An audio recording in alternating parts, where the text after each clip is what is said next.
Yo, Wagwan, this is your boy Matthew Johnson, the Jamaican in the 915, and we're now on El Paso Creatives Podcast. Let's go. Let's go, bro.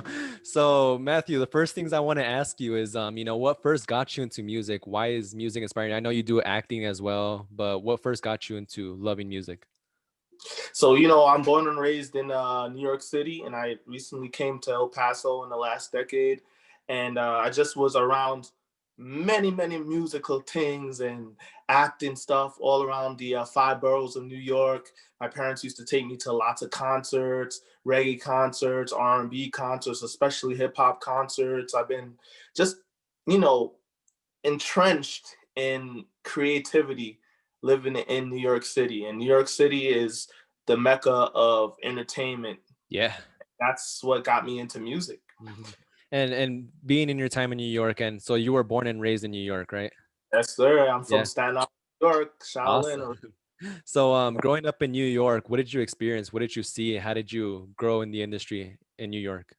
So I was just around a lot of different entertainers. My dad had me around a lot of reggae entertainers like Pablo Moses, Grammy-winning reggae band Steel Pulse, David Hines, and I was just around those people. And they threw like concerts. My dad was a promoter for a little bit, throwing concerts such as Reggae Under the Stars, and I would be around that. And I was just around all those things, man. Awesome, awesome. And you started your first, I think your first group in New York too, right? Your first music group. Yeah, like this is my first group was called Mixed, Mhm. and then it had a girl in it called named Issa, not called named Issa, and Roberta Wallace, and then we had a first single called Suddenly, and our manager's name was B Montgomery, and she's the one who opened the doors for us in New York City. And she had us performing at the Decade nightclub, opening up for acts like Soul for Real and Bone Thugs and Harmony and, legends like that. You know what I'm saying? Yeah, and so being in all those shows, what did you learn from them, or how did you grow from being in all those? Well, we learned stage presence. We learned how to develop a sound and how to draw in our audience while we were performing because, we were new to performing. So she helped develop me as an act, even though it was a group, she helped develop me. And then after that, I would go solo, because the group didn't last. Obviously, I'm a Mhm. solo artist now. So that helped me and that polished me a little bit to know how to command the stage. Mhm. And also, so like being in New York, you were barely getting started, right? You were barely learning and all that. What were some of maybe the hardest parts or challenging parts of getting started and keep pushing yourself and growing more in it? So, I mean, if you don't have a team and you don't have somebody that has the right network or the right platforms to push you out there, it's going to be harder to be developed as an artist. So those were the kind of things that I needed to learn and I needed to have to build me as an artist and as a brand. And it all started at the age of 14 years old. I Nice. loved singing before that, but professionally around 14. So very young. So at a very young age, you had to really.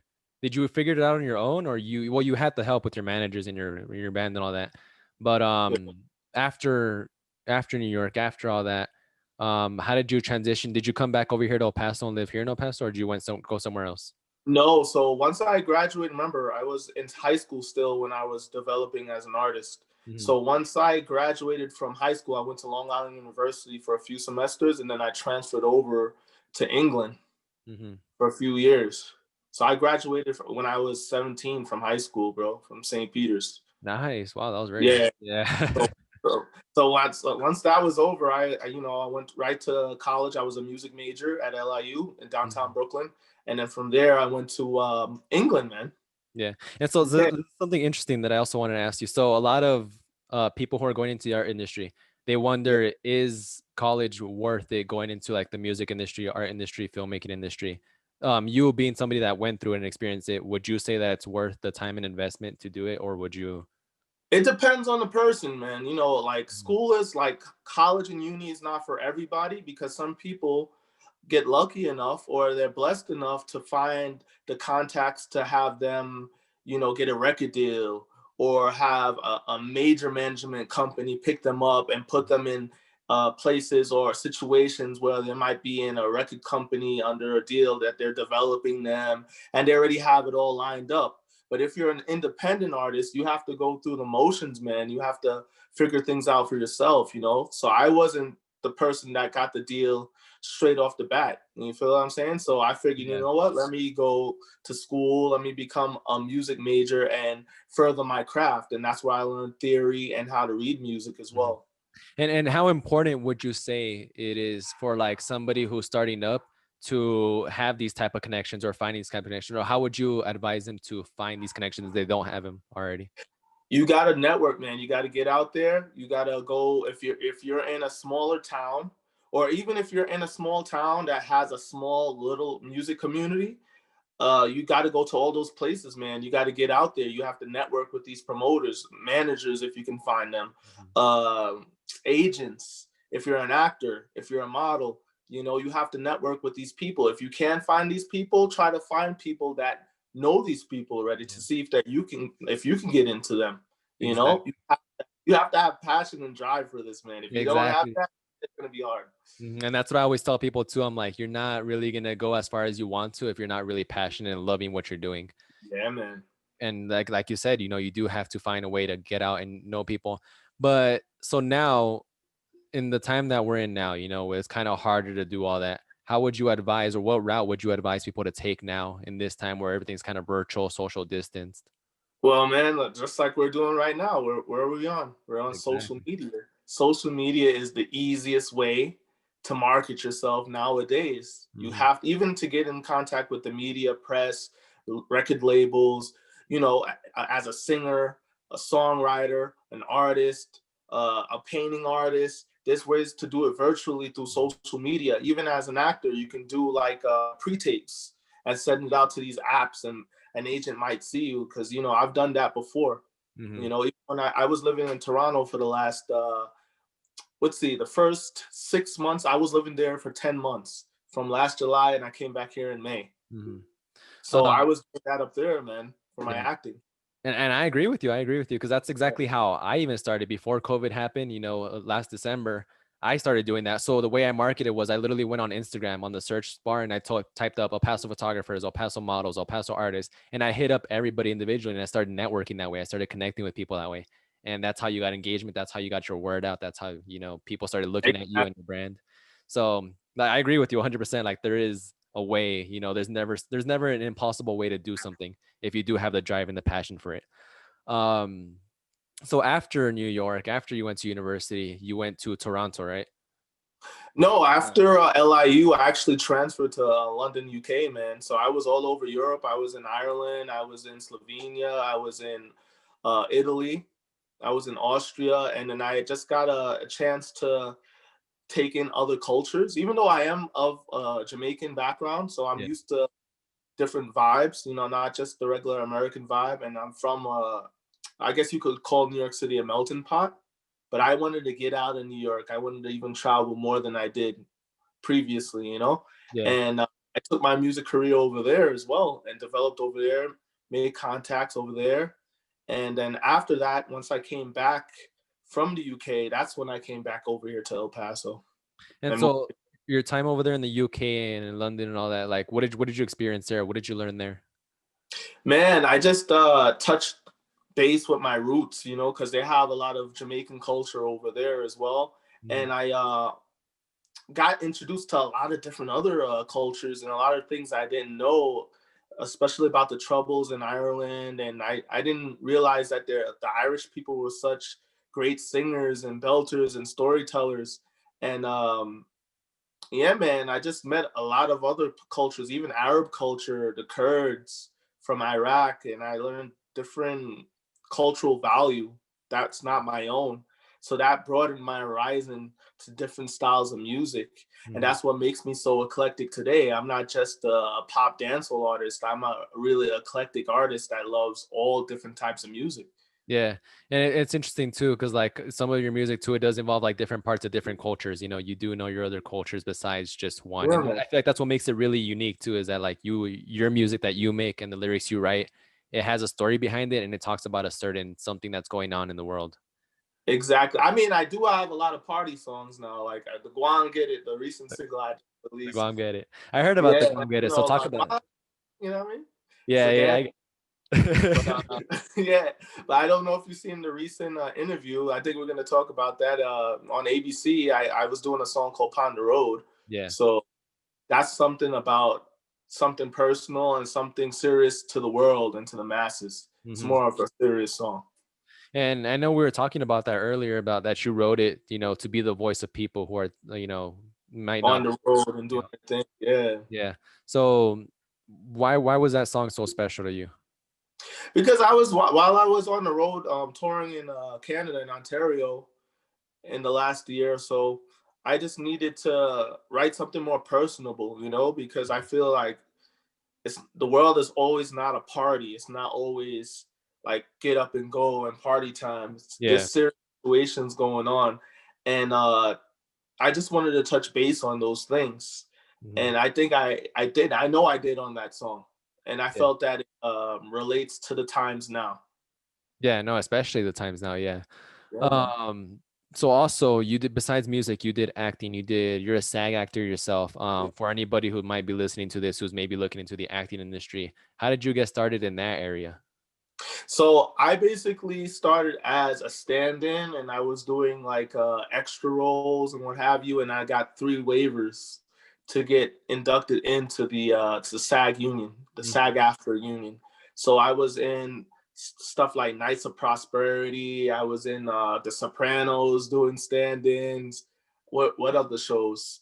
Yeah, in New York City, New Jersey area, the tri-state area over there, I was doing those kind of things before I was union, Mhm. and that's how I got in. So that's what the people would have to do, or at least get one union commercial Yeah. or one union movie, and then you can actually join. And it's around $1,600 to join after that once you get your waivers. Yeah, yeah, and I feel like that's a really good investment too for somebody who really wants to take serious. I mean, it's not that much.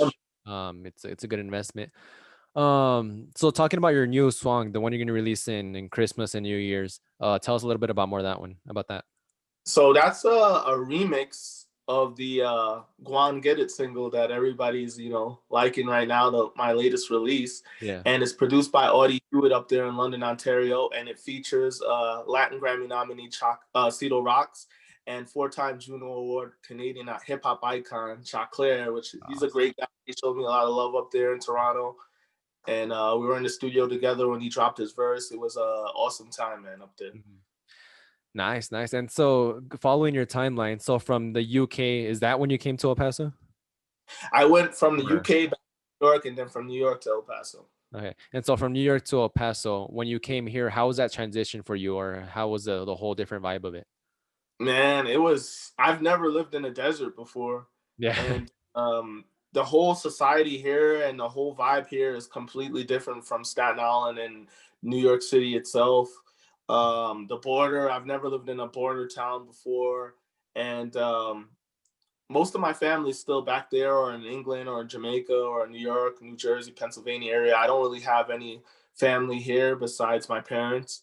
So it was kind of a tough transition, but I took that and I took my uniqueness of my cultural vibe, because there's not many Jamaican American guys down here or girls down here. Yeah. And, I used that to my advantage, man. And I just transitioned and started looking for opportunity, and I found it here, man, in El Paso. That's what I Yeah. like about And you made your, oh, I think I lost you there.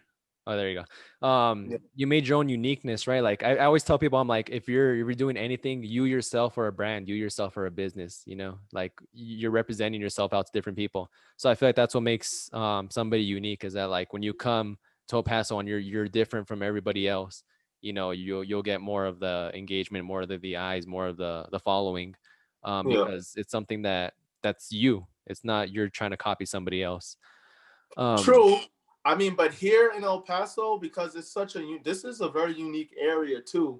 yeah, Sometimes you're too unique, and there's something, you're something that they're not used to as far as culturally. Because I'm exactly. doing like a Caribbean dance hall kind of mix with the EDM and stuff like that.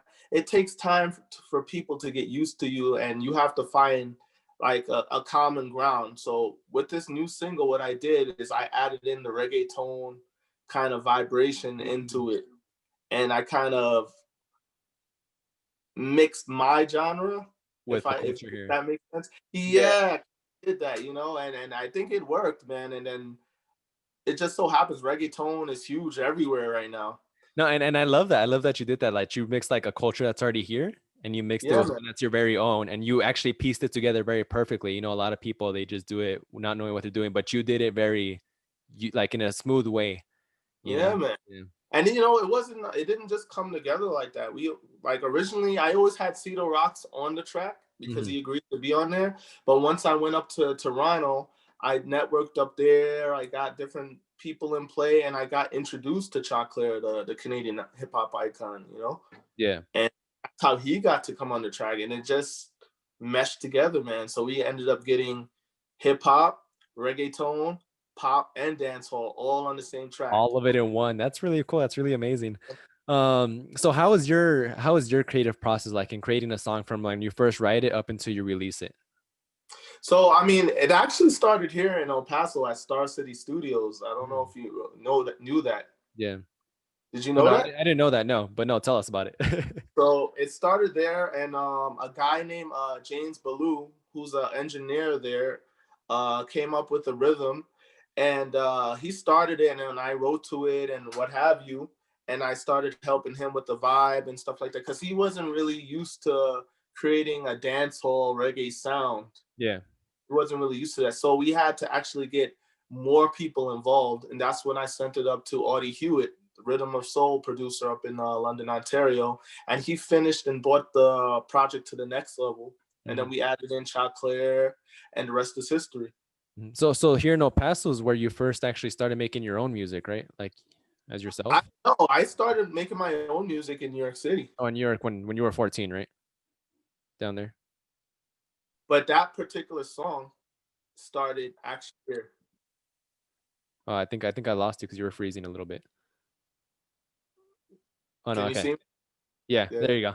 Okay, you froze for a little bit, my bad. Um, so doing all that, what were probably some critical points or little bits like some sacrifices that you had to make in order to keep continuing in your path? So I mean, like self-sacrifice. I had to really just focus on that, man. Like, thank God I had the monetary value to keep on going and pursuing this goal, and I just stayed focused on that. And I sacrificed going out and just having regular party. And I'm not a big partier, to be honest with you. I really stay focused on what I'm doing. So I Mhm. just sacrificed, having extra fun as far as going out to clubs and doing all those things. And I just buckled down and I said, you know what? I'm going to even go further. I'm going to go up to Toronto and make more networking and more connections for this track because after the song is done, you need to make other networking and connections to market this situation. And Yeah. I did. So I got two PR campaigns. I got the song distributed on Sony the Orchard. Hmm. So that song, the original version of the song, went on to Sony. Nice. Wow.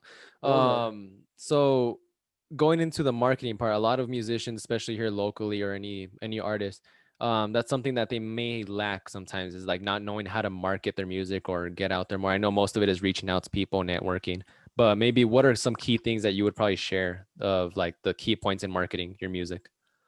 So first of all, you have to know your brand. You got to very precisely key down things that are you and special and unique to you as an artist and as a brand. Hmm. So once you have that, then you have to find, like say on Instagram, you got to find the right hashtags.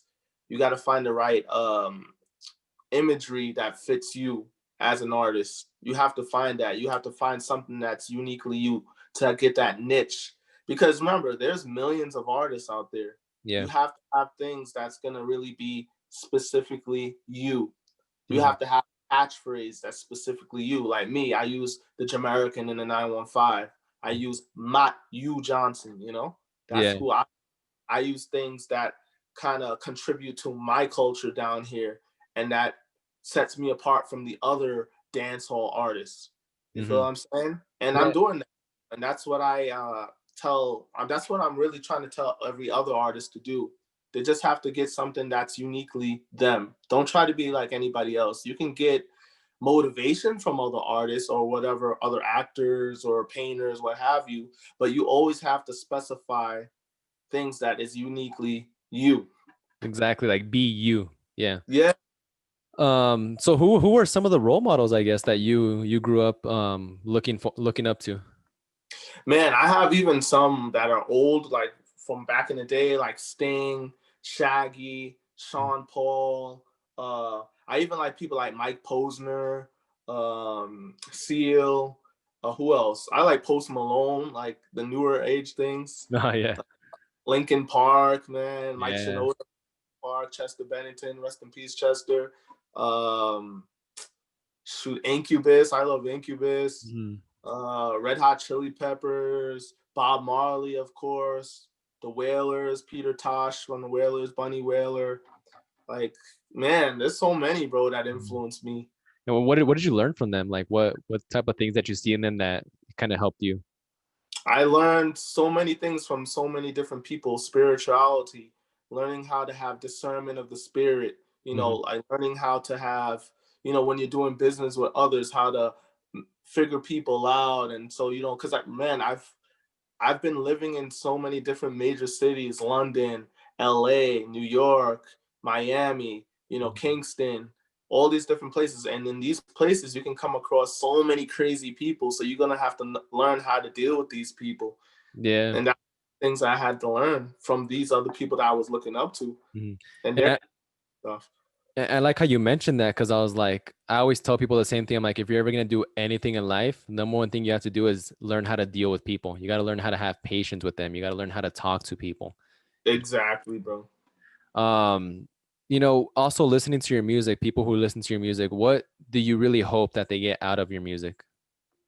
Well, I hope they get motivation, positivity, drive, and I just hope they feel good listening to my music because I like to make feel good vibes, bro. Hmm. If you listen to my music, it's positive and it's a feel good vibe. It's a vibe, bro. Yeah, yeah. Like I like how we mentioned in the beginning where it's like you Yeah, mix different cultures, you put your own cultures in it. Um, yeah. mhm. um, what's next coming up for you? Like I know you've had these past things that you've done. You're having your new release on Christmas, New Year's. After that, where do you plan to go, or what do you plan to do? So right now we're still focusing on the Jamaican and the 915 web series. We're gonna be continuing that, but Mhm. after that we're gonna be making new music, new singles, and then I'm gonna be concentrating on the LP, bro.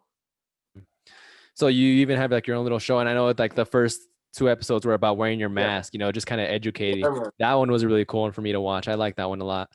Um, this is kind of a more at ease question is like if you could open up a show for anybody, who would you open up for? Wow, that's a big, big, big thing. Right now, if I was to say in the like the pop dancehall international realm, I would have to say Sean Paul, man. Sean Sean Paul. Paul. If it had to be somebody in the hip hop realm, maybe like Post Malone, Hmm. somebody like that. If it had to be somebody in the R&B realm, maybe somebody like Fantasia Barrino or Beyonce. In the Yeah, rock realm, at Linkin Park for sure, Mike Lincoln Park. Shinoda. Yeah. Yeah, man. Those are really good ones. I like those. Yeah, those are really Yeah. good people to open up for. Um, along your whole career, what mistakes did you make that you've also learned from that, taught you something? So, I mean, I would have to say everybody makes mistakes. I've made tons of them. I would have to say that you have to create the music that you really want to put out there. Just don't really go with the flow and go with the what's popular. You Hmm. have to go with music that really fits your brand and who you are. So at times when I was like younger, I would make, oh, this is popular, and then just make what was popular and what was popping, and then that trend would go out.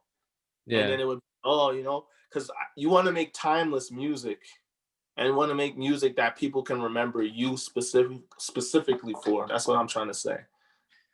You And know, yeah, no, I'm with you 100% on that. Like, what characteristics would you say are important to keep as a music artist? Just genuality, man, uniqueness. Like I've been saying in the last for 5 6 minutes, bro. Just keep unique and keep true to who you are and your upbringing and your musical values that you was upraised on. Because if you do that, it's gonna be something uniquely genuine and unique to you. Yeah. Yeah, and I agree with that. Like we can't stress. I think we stress that in every single episode that we do. Is just be unique, be yourself, have patience. That's almost literally everything we mention in pretty much every other episode. So during your time here in El Paso, what are other kind of key things or major things that you've done or you hope to do? Well, I've done everything here. The news. I've done Minor Palooza. I've done Fiesta de las Flores. I've done Generation 2000 at the convention center. Hmm. I've done all the media outlets. I've done like news, everything here, and what else have I done here? I've even done stuff over in New Mexico, man. I've done NMSU stuff there, radio interviews there. Hmm. I've done actually, you know what? I don't know if everybody I know a few people know this, but I've done a national commercial here Really? in El Which one? Paso. Yeah. Yeah, it's Which one? called Mentality, bro. It's a Go Army. Oh, really? You did one of the Go Army commercials? Really? Yeah, man. That's And I cool. was one of the main actors there. Nice, nice. Yeah, So, man. kind of like these last two questions that I wanted to ask you, and I know you were thinking about these ahead of the time, is, compared to where you're at now, what is something that you know now you wish you would have known when you first got started? I wish I would have known how to market better, and I wish I would have known that I could just take my time and just build until I got something that I really, really, really want to put out and not just rush things. Yeah. Because when you rush things, it's never going to be what you really wanted to put out. Hmm. So I would tell my past self to take my time with my material and who I am as an artist and my brand and build slowly till I get to the point where I'm really satisfied with Hmm. what I put out. Yeah, and I like that too because I always tell people too. I'm like, don't go to A to Z. Go A B C D E F G. Exactly. Go get there quicker rather than just jumping, not knowing what the hell you're doing. Um, take the time to learn and invest in it, and educate yourself in what you're doing if you do want to pursue it and you have the passion for it. Um, Exactly. like take the time to learn from it.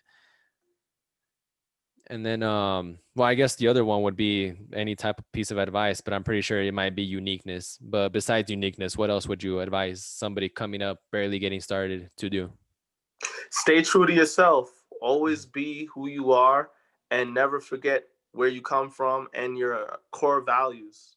And Mm-hmm. always help somebody that's on the rise because you never know when they can return the favor or always be nice to the people that support you. Always never forget them because the same people that support you on the way coming up, it's like if you go back down and you need help, those are going to be the same people you see around.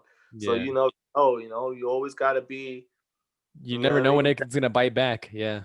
Yeah, man, you always got to be genuine and stay Mhm. true to who you are and be yourself. Never change.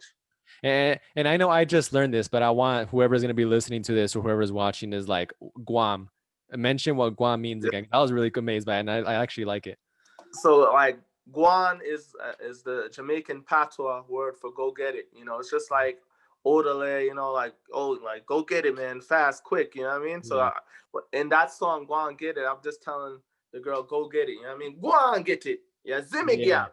Yeah, I'm just saying stuff like that. Gwan get it. Hmm. Go dance. You know what I mean? Have a good time. Just do it. Yes, do it good, do it bad. Mhm. Broke up. There you go. What is that? What is bro code? Mean dance, Oh, you know what I mean? dance. Dance in a good way, in a sexy way. Yeah, these are really interesting things to learn. I always like learning a new culture, a new language, like the different terms and all that. It's pretty cool. So before we let you go, where is there anything else you want to share? Anything else you want to say? Yeah, stay tuned for that new Christmas remix dropping after Thanksgiving. And also catch me at www.mattujmusic.com and MattUJMusic on Instagram, Facebook, and at MattUJMusic me on Twitter. Awesome, man. Damn, dude. I appreciate you being on the show. I appreciate you taking the time to be here with me and, have this show, this podcast episode with us. Um, it's a great experience for a lot of people too to learn from it. And that's, I know, something that we talked about before we got started with the show is like, why did I create this? Is to give Yeah, man. people type of like a an advice or type of like pathway that they can hear from people who are experienced and professional like yourself, to go I out there appreciate it. and learn from you, and learn from what you've done and how you can advise them. There's just different outlets that we're trying to reach out to you. Like, you have your own outlet, but you come on this show and, you have this outlet of like getting your word out there more to them. And I feel like it's very unique and it helps a lot. So, Matthew, I'm gonna let you go, but I appreciate you. I appreciate you being on the show. No, thanks for having me, man. Bless up, man. Bless up to El Paso creatives all the time. Stay creative. That's what I say. Yeah, Exactly. done, man. I think that was our motto at Rock. one point too, was like stay creative. But I'm gonna let you go, man. Guam get it, bro. Bless up. All right, bye.